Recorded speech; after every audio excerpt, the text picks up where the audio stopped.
আমার ভাতারও বুঝতে পারবে না কিছু, বিন্দাস করবো আর ভাতারকে টাকা দিব প্রত্যেক দিন, এনজয় করবে। তুমি কি করছো? এই তো বন্ধুদের সাথে বসে আছি। ও, বন্ধুদের সাথে বসে আছো। খাওয়া দাওয়া হয়েছে তোমার? হ্যাঁ, একটু আগে খেলাম। তোমার হয়েছে? হ্যাঁ হ্যাঁ, আমার হয়েছে, আমার হয়েছে। জান, কিছু টাকা দরকার ছিল, দাও না। কি? সেদিনকে তো প্রাইভেটের নাম করে তোমাকে 200 টাকা দিনু। জান, দাও না, তোমার কাছে তো আছে। টাকা আমি কোনটা থেকে বাহি করবো?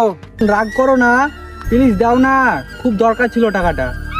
না, রাগ করার কিছুই নাই। সেদিনকে বাপের কাছ থেকে লিনু প্রাইভেটে বেতন দেওয়ার নাম করে, যে তোমাকে 200 টাকা দিনু। আমি বিড়ি টিড়ি বাঁধি নাকি যে তোমাকে টাকা দিতে পারবো প্রত্যেক দিন? একদিন তো আমাকে লালবাগ নিয়ে যাচ্ছ না, আর প্রত্যেকদিন বন্ধুদের সাথে লালবাগ যে টিকটকে গাড় মারাছো। জান, প্লিজ দাও না। এখন যদি বাপের কাছে চাহাই, বাপে আমার মেরা গাড় ভেঙে দিবে।